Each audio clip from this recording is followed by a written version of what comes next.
Hello again, and welcome to At the Podium with Manuel Amezcua. I'm a financial advocate, a CEO, father, husband, and as all of you now know, a massive sports fan. I'm obsessed with encouraging the people in my life and our entire listener community with pursuing the biggest, greatest vision that they have in their mind's eye. Today, my guest is the one and only author, speaker, visionary, founder of The Yunion and Cave of Adullam, Jason Wilson. The discussion today is all about the journey of his life and his obsession with helping men heal.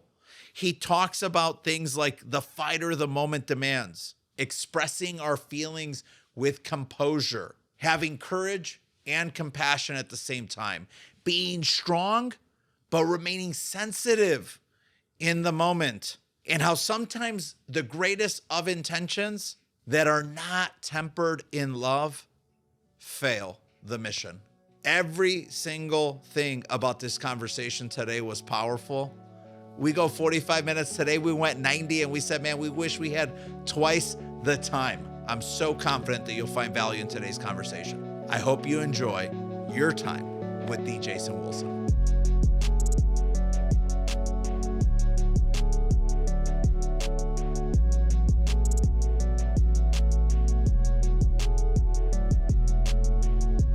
Podcast family. Today, I have an incredible privilege to be here with someone who, man, very, very quickly has become an influential man in my life.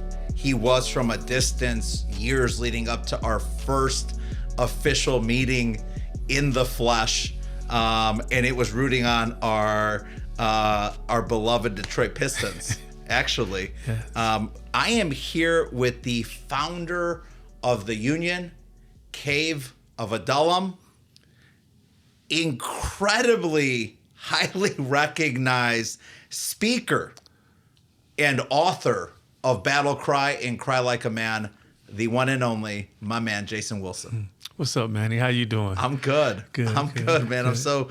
I'm so glad you're here. I feel blessed. Yeah. I'm already enlightened, and all you did was show up in a really. No, you got the blinds open. That's all that is. That's not me at all, man. I was about to praise your fit, as my son Atlas calls it. You're fit today, man. It's on point. I didn't know how to come, man, because sometimes you in this and you suited, so I didn't know what to do. I should have called first, so I could have threw a suit on or something. You look magical. You know, you got the three-piece today because I was traveling at an industry conference the last 2 days. Yes. And I'm coming back to just a freight train of conversations today, and they're mostly, on the higher end of professionalism. Absolutely. And so today everybody's getting a three-piece. Yeah, my one of my mentors, when I struggled with like the transitioning from the typical youth worker, like clothing from the polo, the Dockers, and the casual shoes and gym shoes, to wearing suits or like blazers and slacks. And he put it in an analogy I would understand. He says, you're not wearing the right armor for the fight. And so he knew my background in martial arts. He knew that would instantly click. And I was able to transition very quickly to be the man of every moment. Say that last statement again. To be what? The man, the man in every moment, or the man the moment demands. Yeah. Unpack that. Oh man, you just said it even better. Yeah. The man, the moment demands. Yeah. Can you unpack that just a little bit more before we even get started? I'm not really supposed to. I can say this now since it's out. Oh, I'm just talking about how you said that phrase, because I think it's such a powerful thing in our business, said very differently. But young men and women are coming into our career path every day, week, and month, and oftentimes they see a very successful advisor, and they see this like 30-year veteran who's serving 1,000 families across the Midwest, making an incredible living, empowering others to live a financially secure, stable, and successful life. And they see this veteran, this incredibly accomplished veteran advisor, in golf slacks and a golf shirt every day. And we have these 22, 23, 25, 28-year-old young men and women, in their first, second, or third career path out of college, and they start mirroring what they see this well-accomplished, achieved, incredible market reputation person wearing, and they forget that the people in their lives don't know them that way. And so when they wear golf clothes saying, oh, I'm a brand new financial planner and financial advisor, sometimes people misinterpret that as being too casual, too relaxed, and too laissez-faire to deserve the privilege of being their financial steward. Absolutely. And I've always told people in our business, I'm like, we can talk about dressing for your day. So like you suggested, wearing the appropriate armor for the moment. Mm-hmm. We can talk about dressing for your day, but if you're in the early parts of your career, you can never be overdressed. Absolutely. In such a vulnerable and intimate type of line of work that we're in. I completely agree. I mean, so often, I think it's due to social media.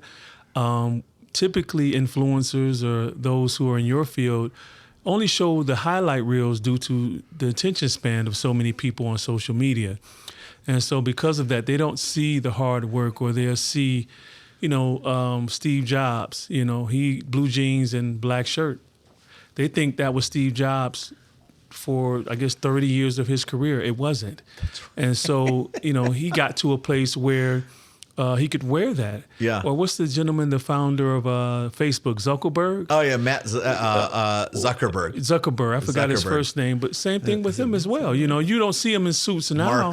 Mark Zuckerberg. Yeah. You don't see him in suits now, but I wonder if he had to throw on the suit early on before he got to where he is. And so, but even still, if he goes to a certain event, he's not wearing that, but we never see it because men of his caliber, you're not getting in there with a cell phone filming for your Instagram. Yeah. So you may not catch those moments, but I think it's real important for men, especially men, to meet the moment or be the right man for the moment, because so often we're the wrong man in the moment. And so that's the importance of meeting the demand of the moment, and why I teach men the importance to become what I call a comprehensive man, being more than just strong, bold, and aggressive, but being able to have access to other characteristics that can make you successful as well. Let's, before we go into the other characteristics that can help make men successful, which I want to talk about, let's first introduce to our listeners, for the few that might not know you, know your story, know Nicole's story, know the story of the Union in the Cave of Adullam. Introduce the Union in the Cave of Adullam, if you can, to our listeners. You were deep for a moment. I thought I had to go way back in history. So, the Union, we're a faith-based nonprofit based in Detroit, Michigan. We've served over 17,000 youth and families since 2003. And what many do not know is that the Union started as a record label. Actually, a Christian record label. I used to be a popular secular hip-hop DJ and producer. And I had a revelation one day when someone confronted me on producing music that promoted the violence that I said I was against.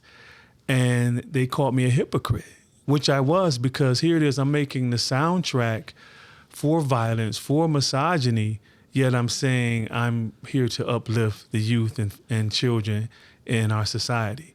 And so at that moment, it was a pivotal moment in my life where I said, I never want to be called a hypocrite ever again. And I surrendered my life to the Most High and gave my life to Yeshua, or Jesus. And from that day on, I made sure everything that I did was representing who he is and what it truly means to follow Christ. And with that in mind, I'm able to not only produce music, because we produce Christian hip hop, which was still powerful, but at the same time giving kids something that they can enjoy, still the quality of hip hop they were used to. The message was completely different. And we had kids at our concerts crying, asking for counsel, prayer after the concert, after having fun and partying. They knew when the music stopped, there were still issues they had to deal with. And that's when I went after our nonprofit status in 2005, and then we got our first grant in 2007, I believe. And I guess tying into being the man the moment demands, thankfully I had a tax attorney who really believed in what the vision I had. And I didn't have a lot of money then. And so I had to throw back on my construction uniform because he had a vacation home in Florida. He says, listen, if you remodel my bathroom, I'll not only do your tax exempt status, but I'll set everything up as far as your files and everything to make sure that you're off and ready to go as far as your nonprofit.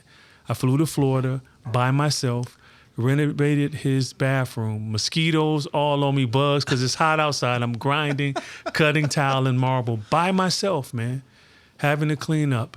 But all of that work is what I believe God used to see, can I trust you with more? Are you willing to do whatever it takes to meet the moment of every moment? And so that's what I believe he used. And so that's a little history of that. The Cave of Adullam came through the Union. After working with so many boys, I saw so many young boys like myself who needed a male figure to be there, not just a disciplinarian, but more so someone that they could trust, someone that they could actually confide in, a safe space.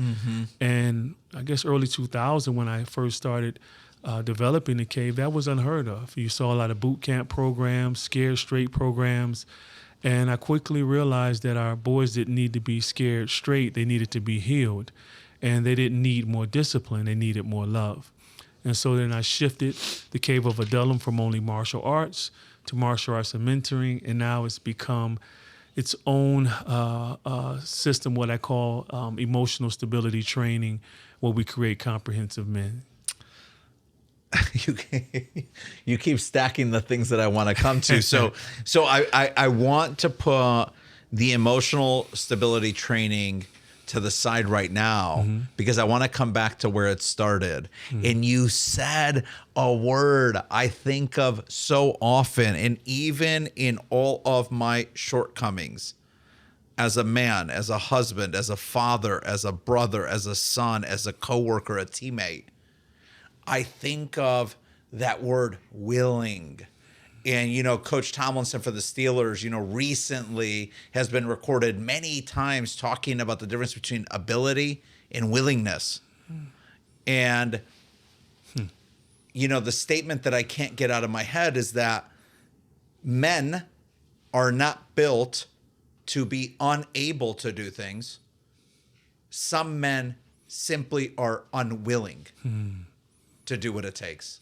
And so as I'm listening to you talk about the courage and humility you had to go to Florida on your own, you don't even need to tell me how long that took to renovate, but you did that. Can you speak a little bit more about early on other examples where you knew you were being tested as to how willing you were to follow his word and the vision he had for your life?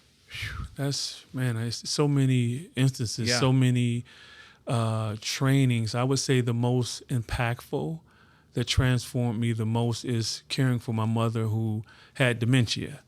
That was the greatest challenge for me as a hyper-masculine, strong man, having to now access emotions like tenderness, compassion, long-suffering, the willingness to, like you said, to file my mother's fingernails, to comb her hair, wash her face. These things I would have never done, but God needed to stretch me in this area to even write the book Cry Like a Man. The subtitle is Escaping Emotional Incarceration. And so many men are, like you're saying, we're strong enough, we're smart enough, but we lack the inner, I don't want to say inner courage, but the willingness, to your word again, to be vulnerable in moments that could actually make us strong. And so caring for my mother was the greatest test. I couldn't use strength. I couldn't use prowess. I couldn't use my aggressive nature in regards to dealing with doctors who are just prescribing medications just to get her out the office. That wasn't what it took to really get my mother the healing and care she needed. She needed a son who could be courageous when the times demanded it, like when she had a mini stroke and this one rehab center wanted to keep her an extra month because contractually they could and they could make more money. But my mother was ready to leave. She was, mentally ready. Physically, she could walk again. And I never forgot this moment when the director came in and says, well, look, we have to make a decision on whether she can leave Monday. And it was Friday. I said, no, you have one day, it was the rest of Friday, to make the decision that she's leaving on Monday. And I said, I'll be here Monday to pick her up. There's nothing else to talk about. And when she left out, my mother looked at me and just nodded. And it was almost like God was saying, you got it. Yeah. You have to be compassionate, but yet shrewd enough to not let someone run over you. And so often as men, we embrace our masculine attributes, which are great. But if that's all you are, if all you are is a masculine male, you can only meet the moments where it calls for you to be demonstrative, forceful, strong, and bold. But my mother, that season in my life, demanded someone more comprehensive. And to me, that was the most challenging, but yet the most rewarding season in my life where it stretched me and transformed me into the man I am today. I'm so thankful that you shared that. I've listened to you speak a number of times, and I'm probably not capturing all the times that you fully speak, but that's the first time that I heard that story as intimately as you just shared it. So it means a lot that you did. Yeah, thank you. Yeah, it's the thing about writing books, you can't really share everything. You only have so much time like a movie. And so to, I guess, put all of that in a chapter would be impossible. But I believe if men, and I encourage men to do this, Manny, to run towards the battles in their lives that make them feel the emotions they try to repress. Because they ask me, how can I be more comprehensive as a man? I say, run to your elderly parent, run to the family member who may have a disability, who may need your tender care. And men who do it and embrace that side of themselves as humans become what they long for inside, man. Yeah, I appreciate you sharing that. And obviously I wrote that down. Run towards the battles in your life you have tried to emotionally suppress. Yes. Yeah. There's a lot of power in that. And I've shared with you, I've kind of been on my own journey of understanding, why I think the way I do at times, especially in environments where I can, observe almost like it's a movie in front of me, my mind racing with assumptions. That's good. And it's like, hey, those assumptions have an origin. Yes, they do. They're not coming out of nowhere. It's interesting because we shared our story similar with our dads, I just actually recorded a video on how every time that I assume I'm 100% wrong, like I'm batting 100 with assuming and being wrong. And so I make myself... He is bad at something, yes. So I say, I have to stop assuming. I need to always find the fact and the feeling. And that helps me navigate and then respond and not react to every situation, emotion, and thought in a way that's advantageous for me. To your point, what's interesting, man, is those father wounds or mother wounds or those childhood memories that define us. I remember I was in my psychotherapist's office, and he asked me to take notes about something. He's always watching me and observing me. And so I just happened to underline, I guess, just say he was discussing, just say mental health. Okay. And I underlined it and then drew a box around it perfectly. And he comes over and hands me water. He says, hey, by the way, that didn't have to be perfect. And he just walked off and then sat across the room. And I'm sitting there meditating on that. I'm like, where is that coming from? Where is this pressure that everything has to be in order, straight. And it came from my dad. And sometimes those, what he meant to teach me was good. Be order, be disciplined, structured. Yes. The problem is it wasn't tempered in love. So I never felt the true feeling behind what he was trying to teach me. Wow. And so even I'm looking at your ruler, because I'm an artist, I love drawing. I'm like, why does Manny always have this ruler? I meant to ask you the last time I was in your office, okay? And so I'm going to ask you before, I don't want to assume. So back to what I was saying. So why do you have this ruler? Well, because I like highlighting things properly. More specifically, why do you have the ruler? The highlighter is for highlighting. Yeah. Why do you have the ruler? I like things done a certain way. Not a certain way. My way. Exactly. But why do you, the ruler, specifically the purpose of that tool? To make sure the line is straight. There you go. Yeah. So I observed that as your friend. Yes. In our last meeting, I'm like, this is unique, man. I think I meant to ask Nicole about that because she gets on me. I'm over the top with order. I look at the books. That's me. But I had to recognize where it came from. And I even print my calendar out every day.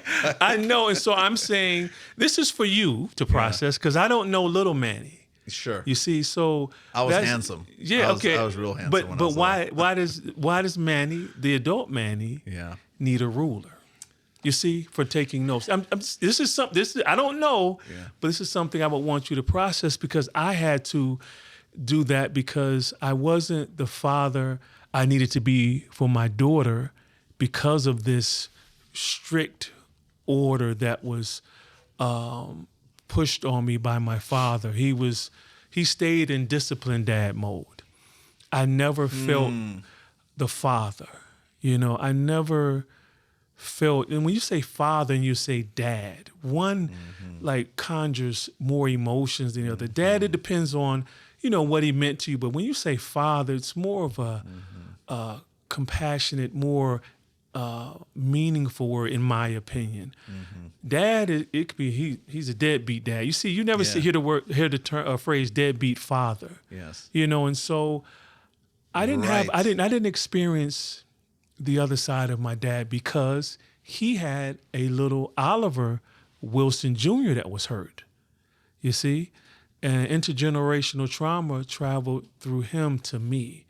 But I was able to stop it by taking my ruler, my own rulers, whatever those are in my life, and saying it's okay for the line to be crooked sometimes. And that's what little Jason, my son, has now that my daughter didn't have. I didn't look at her room being out of order as something much deeper. I thought it was her not being disciplined and structured and how this plays out in real life. But I missed that my daughter was under pressure as a middle school girl, felt that she wasn't pretty, and my daughter's beautiful and things of such. And I missed that as a disciplined dad, missed those things. The dad that's only focused on order and structure missed those things. So we want to make sure we have that, as you know, but as you also know, that dad without that creates sons who are missing things. Missing the more important things, the characteristics, the mindset that it takes to be a great husband, like you said, and a great father, and a great leader. And so that ruler is speaking to me because there's areas in my life I still need to let go of, like even with the cave of Adullam, man, delegating, saying, okay, this may not be done the way I want it, but God just needs it done. Yes. As long as it's done and it holds true to the principle, you can bend principles, you just can't break them. It's okay. And so that's all. I mean, that's what I just, it came to mind. First, let me just recognize, thanks for referencing that. I'm going to reflect on it. Oh, I know you. And when we're together again, we're going to unpack it a little bit more. Yes, that'd be great. I have ideas already of where it originates from. But it'd be such a deep discussion. It's for one word alone. Let's do that. Yeah, definitely. you immediately reminded me that one of the stories, I kind of know it, but I know it all secondhand, or mostly secondhand. Can you connect the dots for our listeners? How some of what you've already started to lean into around your childhood, your relationship with your father, and even your incredible wife, Nicole. Mm-hmm. How has the story of your life influenced the vision and the impact that you and Nicole are making every day through the Union and the Cave? Well, I think your mission is birthed out of what you've gone through. You know, like I often say, God doesn't call happy people. You rarely see it. Everyone that he calls has a plight. Something's going on. Yes. And they need help. They need his power, but more so it's something so heavy they realize it's going to take something or someone bigger than them to make it happen. And so the Union, when you come by our building, you feel love, you feel peace, because of it was birthed from a lot of pain as well. Yes, I did. And so that pain, we don't live in the pain. We remember it so that we can help people heal who are currently going through it. And so I embrace the tender moments, the moments when most people will run from. If someone says, I ask someone how you're doing, and they say, no, I'm not doing well today, I stay with that. Yes. And because I truly value someone's transparency, like especially in today's culture where everything has to be okay. Everyone's considered toxic if you don't fit the mold and model of the person in the relationship. And I often, in my new book, I say, you know, I'm thankful that Christ didn't label me as toxic, you know, before I came into the realization of who he is and how I transform. My mother in today's society would have been considered toxic. I need to have boundaries up against my own mother because it invades my peace, which is foolishness, because that concept of peace is only possible in a certain place or time.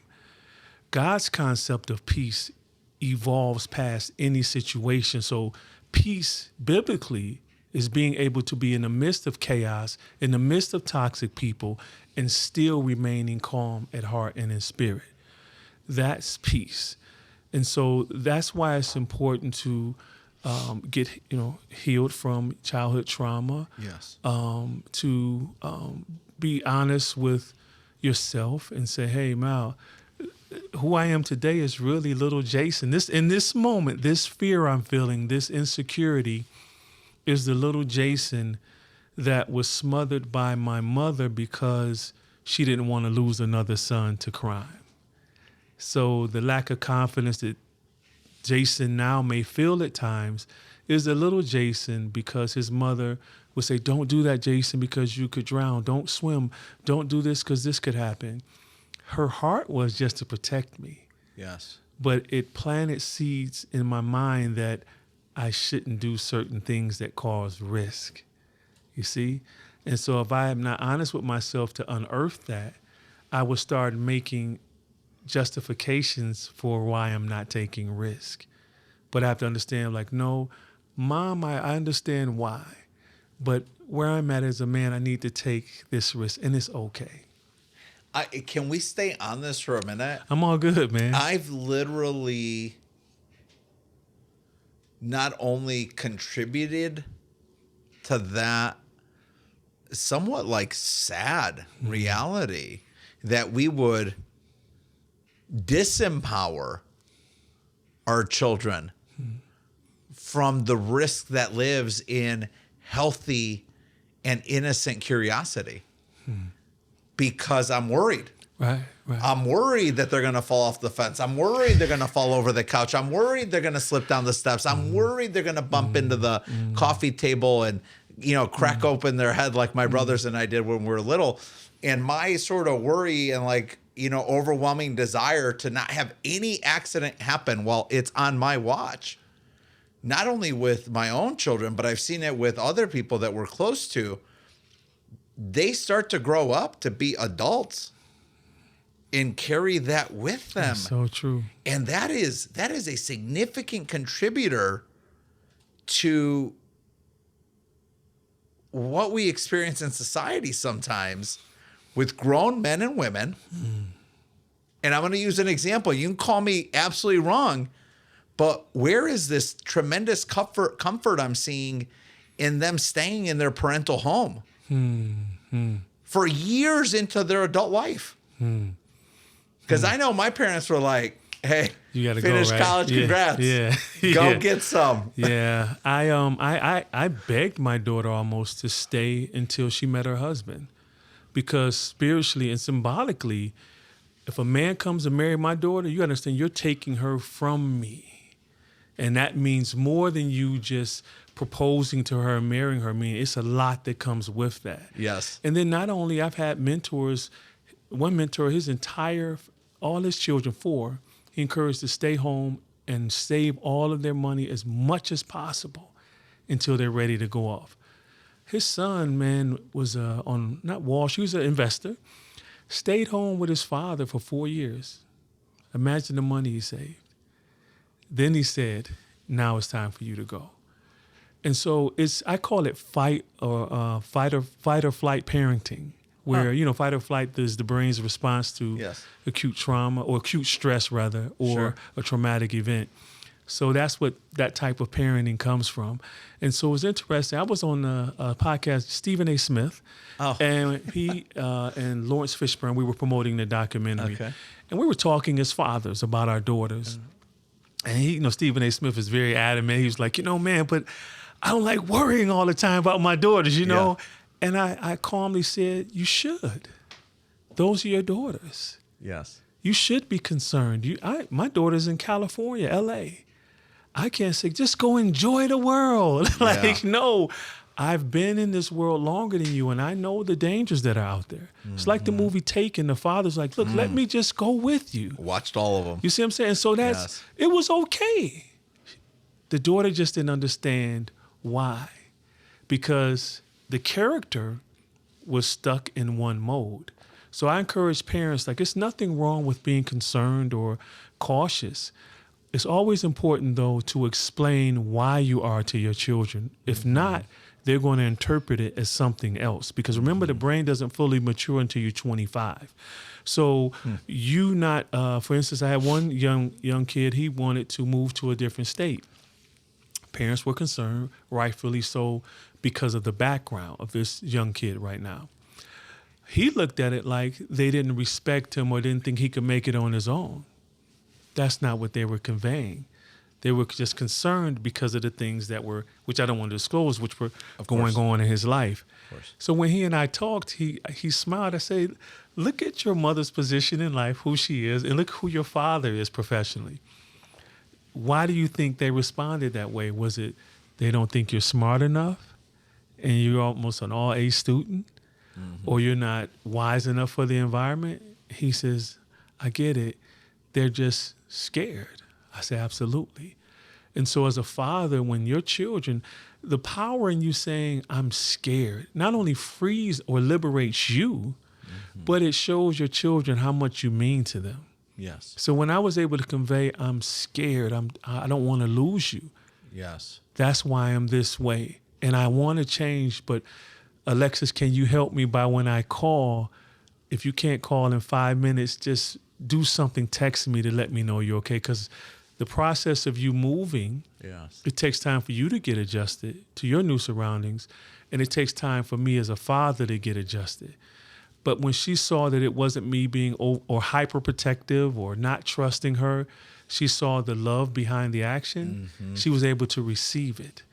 And that's why it's so important for us as fathers to release or allow ourselves to release the nurturing love that we possess that our wives and the women in our lives don't have.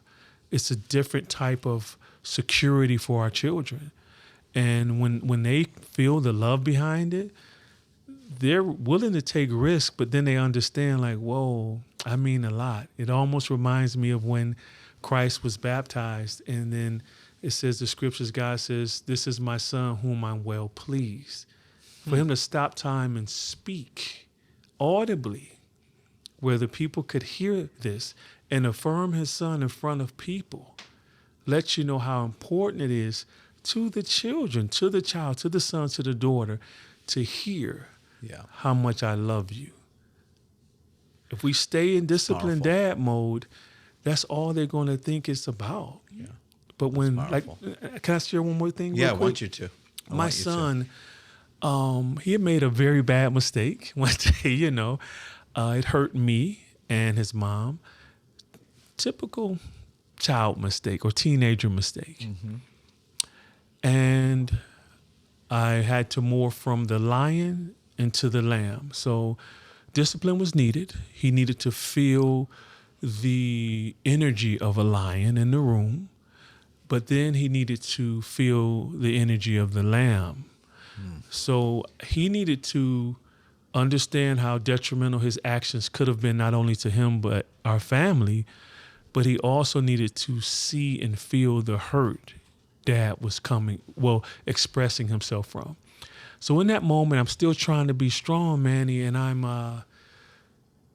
it was clear God was like, show him how you really feel.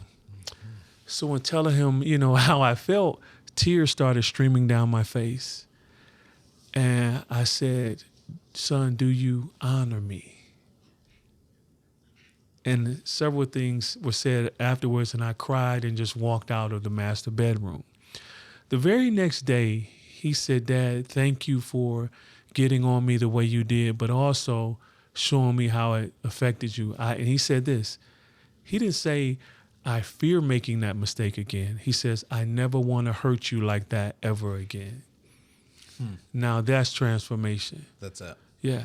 So our fathers may have spanked us or put us on punishment.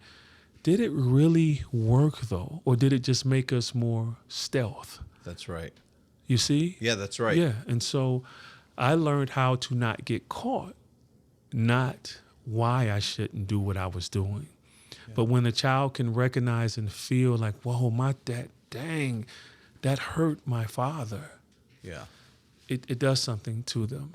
And then they see their value, like I owe my parents more than I am giving them. So that's a really powerful story that you shared about Jason the second. It took me back to where we first opened up, and you were about to, I think, reference maybe some of the characteristics of young men, or that are needed in young men. I wonder if you can speak a little bit to the characteristics, but then also come back to the emotional stability training that takes place. Because my mind is telling me there's a relationship between the two. And so I don't know if you can help maybe myself and our listeners unpack that a little bit. Well, yeah, the emotional stability is actually the beginning. It is the foundation. Because if you're not emotionally stable, you won't be able to truly, what's the word I'm looking for? Not just grasp the characteristics, but embrace them. So once you get used to expressing your emotions, you're going to make a lot of failures. Like we're not, as men, great verbal processors, because culturally we're taught to don't cry. What doesn't kill you can only make you stronger. No pain, no gain. Okay, I call them misleading mantras. Yeah. And so that conditions us mentally to, men may not want to admit this, we're really more emotionally unstable than children. Look at road rage, for instance. Just yesterday, I was going to my dentist, and a guy, the car in front of him was slower than the car in front of me. So, this is how childish we act sometimes. So I'm able to get by him and get over because the lanes was merging. Do you know at the next intersection, he and floors his truck past me to let me know that he passed me? That's how road rage starts. Yes. That's childish, emotionally unstable behavior. Then when you dig deep, what makes a man do that? And then that's why I didn't need to react to that, because, man, he must really lack affirmation, confirmation, love. Man, I felt bad for him, and I just kept doing the speed limit where I was going. And I say that to say, because once you have a stable foundation like this table, could you imagine this on top of like popsicle sticks? The base was, it'll be wobbling the entire time. Somebody's about to be hurt. Yeah, somebody's going to get hurt for sure. Somebody's about to be hurt. And so that's what happened as men. And I wish I Wow. could share more, because that taps into something in my new book as well. It's an exercise where I call the earthquake of emotions, and I use it to help men navigate and identify their real emotions instead of the surface emotion that we typically lean upon, which is anger. You know, anger is always at the surface. And so if this was your home, these stack of books here was your home, and this was your family, and that mug there was your profession, and all you knew how to express was anger, which is the surface, everything up here would get disrupted. Yes. But if we go deeper and deeper into the earth, what's going on? Let's go to the hypocenter, the root cause of why you're feeling the sadness, the depression, the insecurity. If you can express those there, this area here stays intact. Wow. But because we're conditioned to repress, it's too late by the time we're able to. You got it? And so the characteristics, was interesting. I start my book with the fighter characteristic. And because and for our listeners, which book, right? Because I the want to book. make, so don't so good. We can leave it there, folks. I just want to be clear, because this man has two incredible books out right now, Battle Cry and Cry Like a Man. And I told you I went through Cry Like a Man in a day and a half. Yes, man. A Thank day you, man. and a. Well, I'm just saying, like, you know, it's been a long time since, like I say, I started and finished a book in 48 hours, right? And that's last impression is the lasting impression. Cry Like a Man. I finished it in a day and a half, and that's the impression I want people to take away, which is why it's such a powerful book, and I love gifting it away to other men. Yes. You know, we all need to hear that. But now I cut you off. No, it's all good. And you're going to talk to me about the characteristics and the exercise. So just the fighter. I started with the fighter because as a man, everyone wants to be a fighter. We all do. What's interesting is that as in martial arts, when I trained in the 80s and in the 90s, it was, jiu-jitsu, which is now my favorite martial art, wasn't popular or wasn't even known in the 80s in the United States. And martial arts had to evolve or it would go extinct with the martial arts as we saw it when Horace Gracie came to the States. So that's manhood as well. We must now evolve from just striking and kicking to grappling with the real issues that have shaped us into the men we are today. The issues that have taken our back and started choking us.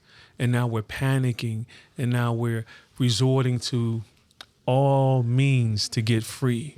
And in that process, we're damaging so much. So I'm teaching men how to be the fighter the moment demands. So like MMA, which I love the UFC. I have a lot of the fighters who follow me and reach out. There's so many moments in an MMA fight, and you have to evolve to each moment. You can't stay a striker the entire fight. You can't stay a grappler the entire fight. You have to morph between all of the arts. It's the same thing with manhood. I tell men all the time, there is no point of arrival in manhood. It's just constant evolving. One day, hopefully I'll be a grandfather. When I become a grandfather, I'm going to have to lean into an older man or someone else who's a grandfather because I've never been one. And so as men, we have to allow ourselves the freedom to evolve as fighters. And I remember one of my martial art instructors, Kajana Sheshaweo, when I was sparring him, we were striking and I struck him, which was like, everybody in the gym was like, whoa, because I was shocked that I could hit him because he was that good. He says, that was real good. Let's go again, And the second time, I couldn't hit him. I said, why can't I hit you? He says, because you weren't trying before. I said, what? Wow. He says, your tunnel vision. So once you see your target, you're like a shark in the water who smells blood. You're zoned out, but you miss the harpoon, the man with the harpoon from his boat about to kill you. And I said, wow. And so and I'm training in martial arts, and here it is. I'm getting psychotherapy, Yes. training with this man. Yes. But that's the problem when you're just focused on being only one version of yourself. And so, wow, yeah, that hit me. So when I allowed myself to move and respond and meet the moment, I was able to hit him. But as soon as I tried to hit him, staying focused on this one way to do it, yes, when he's pivoted and started moving, bobbing, weaving, angling his body, his shoulders, I couldn't touch him. You know, that was a physical example. You made me think, like, emotionally in relationships, how often something happens, something that feels like conflict or adversity happens in a relationship with another human, and we get so narrowly focused on how do I fix it? How do I fix it? How do I fix it? Mm-hmm. Versus first thinking and taking space, some space, time, and energy to say, wait, why did I do that to begin with? Exactly. Like, where did that come from? Mm-hmm. So that now when I go and I attempt to repair, and, I'm living this often, with my spouse, because I have like this, desperate desire to show up better, and I jump too quick to repair sometimes without taking that space, time, and energy to understand. That's good, man. And then come back. We call it in fighting combat communication. I talk about it in Battle Cry. Actually, it's a chapter 7 in Battle Cry. It's called combat communication. And it's the language or the communication between two fighters. So if me and you were sparring, I would download your tendencies, whether good or bad. I would maybe put a jab out just to see how you would respond. A feint, just to see, oh, he's nervous, or he's strong, or, oh, he doesn't like that angle. Oh, he's traditional, oh, he's southpaw. Oh, if I pivot this way, it makes him nervous. I do that with Nicole. I do it with my boys. I'm downloading everything they're doing during conversations, conflict, whatever. Downloading, and then now when I upload, I have the proper response and not a reaction. So I can literally meet the moment, because I'm not listening to Nicole to respond any longer. I'm listening to hear the heart of the matter. Like, what is she really saying? And so often as men, we're so, our minds are constantly going that we forget, why. Sometimes even when we're right, has this ever happened to you, Manny? Even when you're right in an argument, because of the way you react, now you have to apologize because you didn't convey. Often. Yeah. Oh, yeah. And that's Often. because, again, first becoming a verbal processor, understanding how to not only process but express what you're feeling with composure, so that you don't lose those moments. Because our wives, as great as they are, they're not perfect. And so who doesn't want to be right in an argument? You know what I mean? And so I have to make sure I stay steady. And it's almost like chess, mental chess Nicole and I play. And who can stay the calmest, the longest, And we start seeing quickly how childish the argument is. And then we quickly are able to reconcile, because at the beginning of the argument, we're already trying to process, wait a minute, why is this happening? Yes. I know this woman loves me and her intent is not to hurt me, and she says the same about me. Now, once we got all of that out the way, we said, wait a minute, we really don't need to discuss this anymore. Do I need to say I'm sorry? Yes. And that's what we do. Because I said, is that what you heard? Oh, that's not what I was trying to say. Can I have a moment to express what I was really trying to say to you? Now, when I do that, now Nicole can say, oh, okay. And she's able to release her hurt or her anger a lot faster because she believes my heart. But wow. when you become a man where you become comprehensive, yes, more than masculine, you're courageous, yes, but also compassionate, strong, yes, but sensitive. Mm. You're not You're able to live from the good in your heart instead of the fear of how you'll be perceived.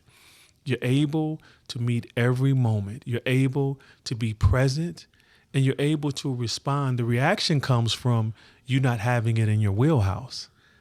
You know? Yes, it does. Yeah, and so that's what is so important, man, that we're able to, again, look at the why. Even our own reactions. Take a moment to decompress. You know, I do it in the mornings. I do it when I'm on my way home from work. You know, it's what happened today? Why did I respond that way? Why am I feeling this way right now?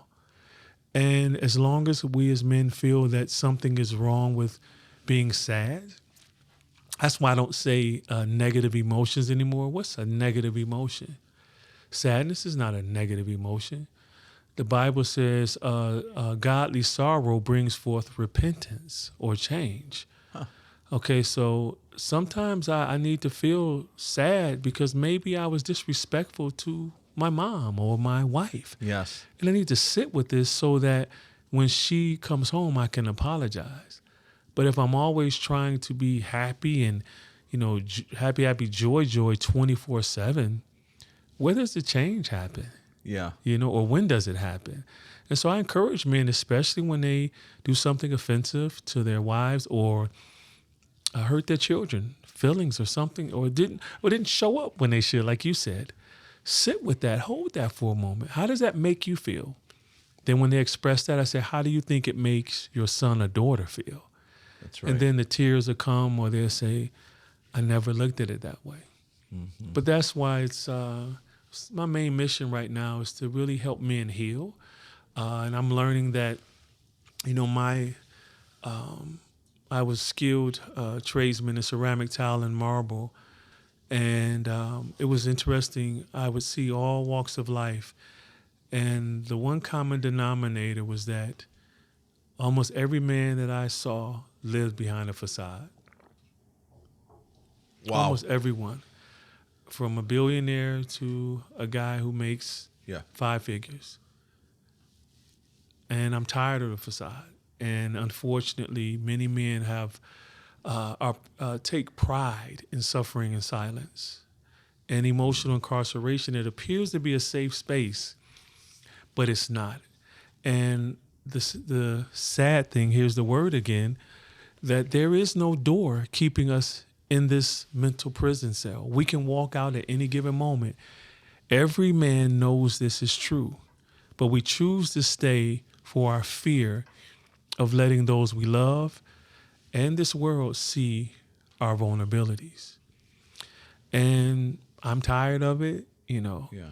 And many men that follow me on social media are tired of it. I had a UFC fighter, man, a welterweight champion, called me one day saying, hey, man, I'm losing it. I need to see you. I'm like, all right, just let me know when you want to come. He said, I'm flying in tomorrow. I had to pick him up from the airport in the morning. We drive to my office, keep it short. I showed him on my computer monitor, from what he shared with me, his childhood trauma from age, I think it was from 10 and under, I believe. Mm-hmm. And he sat in my chair, and all of a sudden the tears started flowing. And I told him, I said, this is what you fought from. That's right.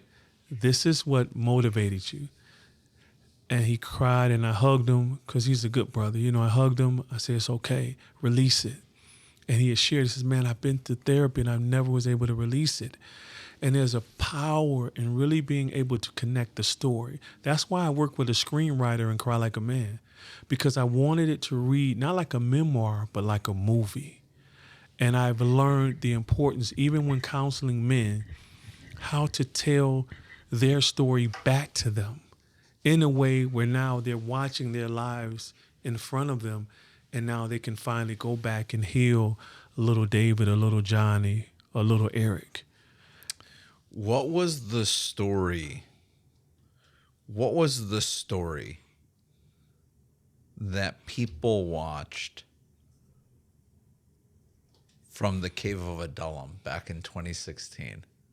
Oh, the viral video, you mean? What was...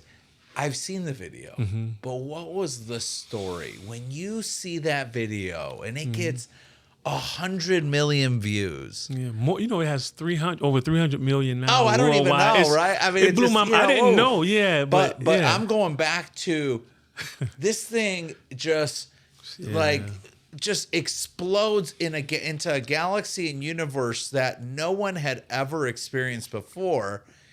And then, like a year to 2 years later, you've got a contract with Laurence Fishburne's,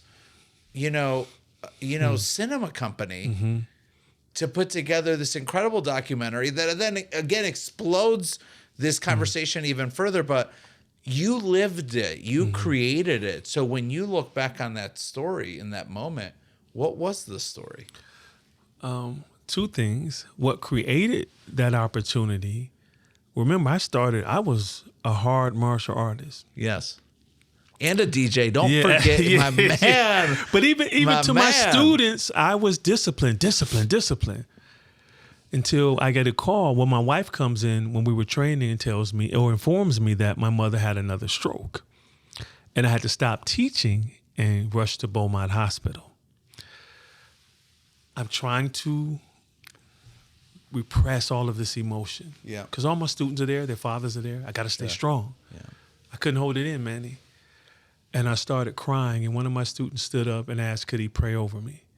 And so imagine the entire room surrounds me, lay their hands on me, and start praying. And I just wept. Wow. That's what created or opened the door for my students to become human. Mm-hmm. That is what allowed Bruce in the viral video in 2016 to freely cry, because it always happened after that moment with myself. But I wasn't going to record it, Manny. I recorded it for my friend's father my student's father, for him to have it. And in the moment, for me to drop to one knee, make him the center of the room after he was crying and say, hey, it's okay to cry. We cry as men. What men were saying when they saw the video, calling our offices, the union, and we had to shut down, by the way, for 2 days because we kept getting so many calls. We couldn't operate. Men were saying, I wish my coach would have gave me this type of moment. I wish my father would have said it's okay to cry. Now I'm depressed, or now I'm angry. I have unresolved anger. And so that's what made the moment. Yes. Wow. Well, let me ask you this. Do you remember the moment? Do you remember the moment that this conversation with Mr. Fishburne's cinema company began? And can you tell us that story? Absolutely. That happened when the video went viral. A producer, well, actually 3 producers reached out to me. One was Roy Bank, who was one of the producers on The Apprentice show and other hit reality shows. And then there were 2 other producers. I chose to go with Roy because not only was he respectful, but he was very patient in the process and wasn't trying to rush me, wasn't trying to push me to make a decision. He was like, Jason, if this is something you want to do and think it's best for the Cave of Adullam, just get back to me. Make a long story short, we fast forward. I commit to working with Roy. Roy crossed paths with Laurence Fishburne, and Laurence Fishburne sees what's called the sizzle reel, which is the promo for the documentary. Yes. And he was deeply moved. And from there, the rest was history, because Laurence said it's so important for not only the Black community to have rite of passage again, from where a boy becomes a man, and then he's publicly affirmed in being a man, but all boys, all with all backgrounds, different ethnicity, because this is why we see so many grown men still in the basement playing video games and living unproductive lives. Like, there's nothing wrong with a grown man playing video games. Actually, there's many men who are making careers off of it. But when you're stuck in the basement playing video games and you're not living a productive life and you're unhappy and this is just your way of escaping, that's what we were talking about. And so many of those men who come watch their sons train in the cave find their freedom in their sons breaking free and becoming a man. And so that moment, I never will forget. I never will forget Laurence invited me to his house, and he cooked. I never forgot. He cooked salmon for me, And I was just blown away. I'm like, man, I'm in Morpheus' house, you know? And That's right. But what blessed me the most was that he was ecstatic about meeting me. And we shared a lot of similarities. And he's truly a good man. And I truly appreciated what he did in allowing our academy to get more recognition. I mean, it went to Tribeca Film Festival in 22. Mm-hmm. It wins Best Feature Documentary, Best Editing for a Documentary, and the First Place Audience Award. Yes, yes. Where were you and Nicole when all of this was happening? And how do you take a moment? How did you take a moment to just take that all in and accept the blessing and the responsibility that you were being called upon to do more? Man, the moment was surreal. I don't know if Nicole and I took it in, honestly. It was just so big. You know, I'm sitting next to Whoopi Goldberg, you know, because she was the moderator for the discussion afterwards.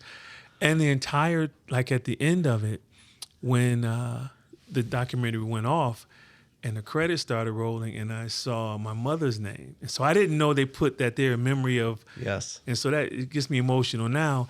And so I just lose it, man. I start crying because it was like a standing ovation the entire time the credits roll. Wow. It was like almost 5 minutes.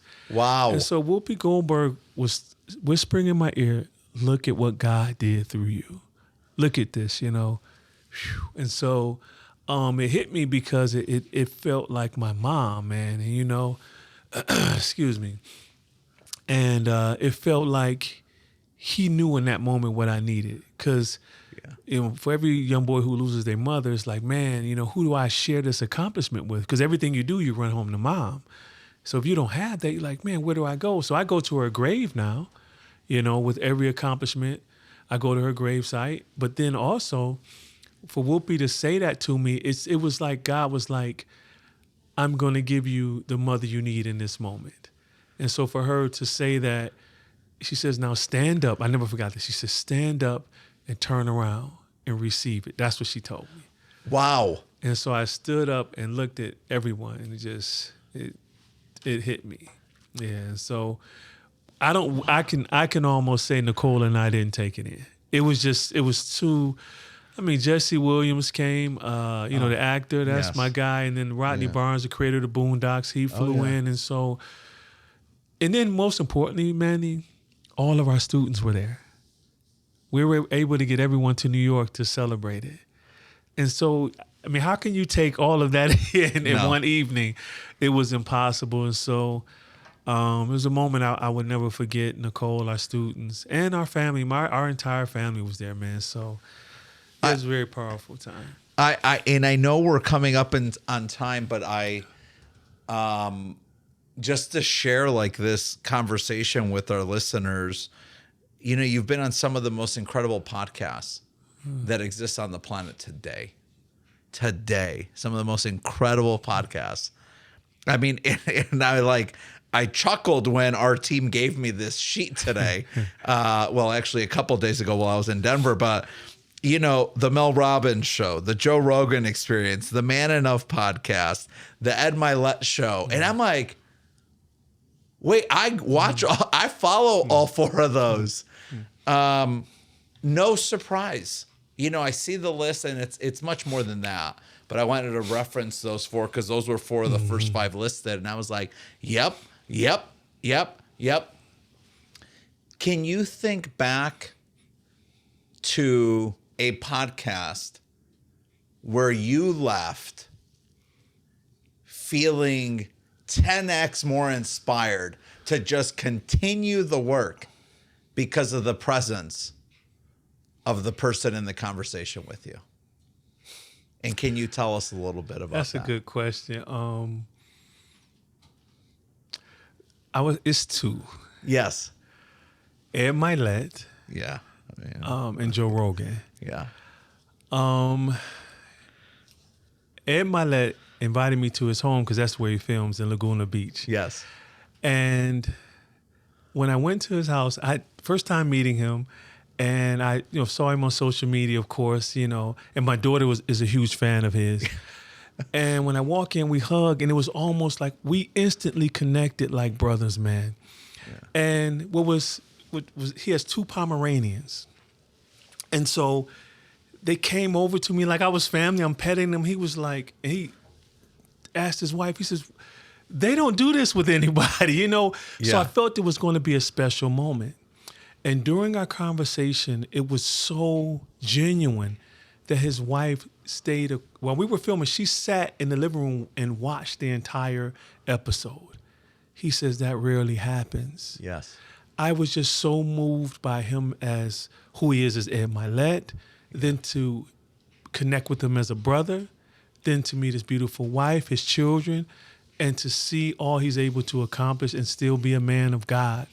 It moved me, and he motivated me that I'm just scratching the surface.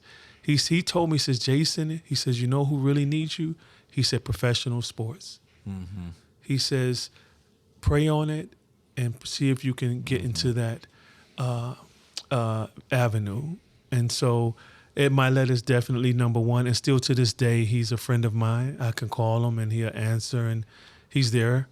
Joe Rogan was the first time, well, I didn't know the interview would be 3 hours, Manny. And so when I found out it's 3 hours, I said, 3 hours? He was like, yes. And so when I come in, I'm talking with the staff who all were amazing. And the nurse there, because we're coming out of COVID. Yeah. And he said, hey, stop talking to him. We got a long time in the room. So this was before the podcast. When we get in the podcast, it was surreal, man, because it was like I was watching the Joe Rogan experience while being interviewed. It was unique. And afterwards, he said something to me. He says, well, man, we're probably going to post this tomorrow. And he says, man, you got to get this message out. He says, a lot of men need to hear what you're talking about, and you're the one with the message. And he just walked down this hallway. And I never forgot that. And from that day on, the men that would approach me that normally probably wouldn't have heard of me. I never forget a time, and I was in the gym, a brother from, I think it was Romania. He comes up to me, a wrestler, bloodshot eyes, Manny. I didn't know if he wanted to fight or what. And he grabs me, both hands, one on each of my shoulders, and says, Mr. Wilson, I just want to thank you. I heard the Joe Rogan interview. Wow. And his eyes were he was crying. Yeah. And he couldn't say another word after that. And he just dropped his head with his hands on my shoulders, put his hand on his heart, and walked off. So I come to find out he was a wrestler, and he loved Joe Rogan because of the martial arts, the background of Joe. But Joe opened the door that allowed the message that God has given me to reach many more men. And so those 2 instances really, confirmed that it was time for me to be willing, again, to your word, to be willing to allow God to use me and stretch me beyond another comfort zone. So it's amazing because every level you get to, you get comfortable. And so he says, now you got another step. Now you got another step. And he stretches you and stretches you until you're ready to go home. And that's what it means to me to carry my cross in a way where I understand how heavy it is, but yet understand who's there to help me carry it. And then the responsibility of knowing that men are listening and are in need. And I could just close on this. I remember when I was writing, I think it was Battle Cry, or it could have been Cry Like a Man. A gentleman tweeted, he says, write like my life depends on it. And I never forgot that. And I printed it out and put it in my office while I was writing. And to understand that type of responsibility, or more so the mission to really help men heal comprehensively, is one I'm honored to have. I'm always thankful for our time together.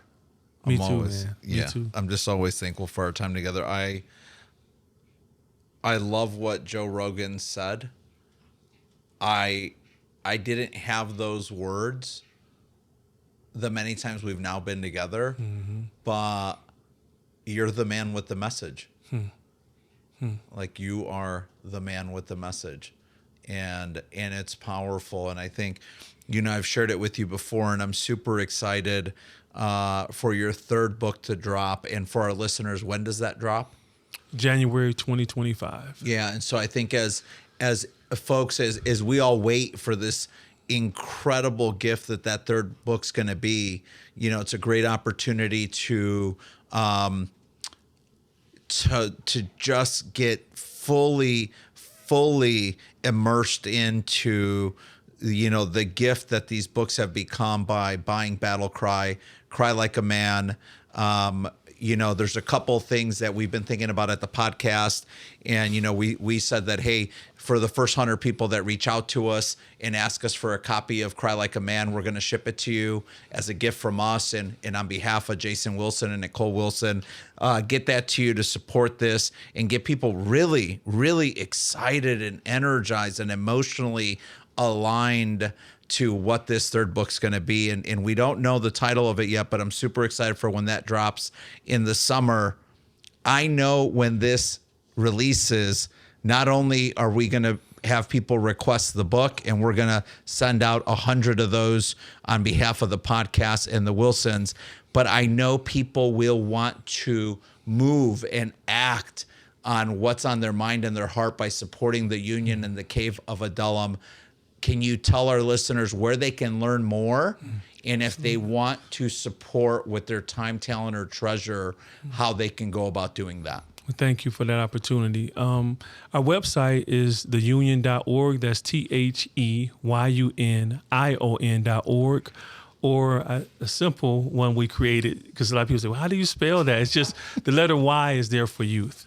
And since we're in the Motor City, we had a lot of unions, and we didn't want to be mistaken for a local. Wait, there's unions? Yeah, exactly. In Detroit? That's funny. And so if people want to learn more about the Union and even the Cave of Adullam, it's real easy. You can type in savingboys.com. That's savingboys.com, and you can read more about the Union's mission, learn more about the Cave of Adullam, and how you can donate your time or financially. That's incredible. Loved our time together. Me too, man. You know what? I'll tell you what. I think Joe Rogan's got it right. With people like you, it's a 3-hour conversation at minimum, right? Well, yeah, he set the precedent. We laughed afterwards because I said, man, I've never had a 3-hour conversation with my wife in one sitting, and he just fell out laughing, man. And so I was hoarse after that interview, man. So yeah. But I enjoyed it. But thank you, Manny, for everything, man. It was a gift. The founder of the Union and Cave of Adullam, incredibly well-recognized speaker, author of the first 2 gifts, Battle Cry, Cry Like a Man. Third one's launching in January. Keep your eye out for news this summer about the name of the book. You heard it. The Union. The website is savingboys.com. And finally, the man, Nicole Wilson's husband. Jason, it's a gift, brother. Always, brother. Thank you, man. Appreciate it. Podcast fam, thanks so much for listening. And thanks to our guest today, the one and only Jason Wilson. Please connect with Jason on Instagram. It's Mr. Jason Wilson. Oh, my bad. Keep this in there. Keep my own correction in there. It's Mr. Jason O. Wilson. And connect with him on X, formerly known as Twitter, at the same exact handle, Mr. Jason O. Wilson. Follow, rate, and review the show. Please do that on Apple Podcasts, Spotify, or wherever you're consuming your content. And also, it takes a second. Hey, follow the show on Instagram, YouTube, TikTok. It's at @podium_podcast. Post about the show on social media. Tag us, send us some love. We're going to send it right back. Podcast fam, we'd love for you to hit that subscribe button. And when you do that, share it with as many people as you can. The conversation with Jason Wilson today, it's healing men every single day across this incredible country. There's going to be more unbelievably impactful conversations dropping in the coming months and years. and we can't wait for you to be a part of our journey. Thanks so much for listening, and we'll see you next time.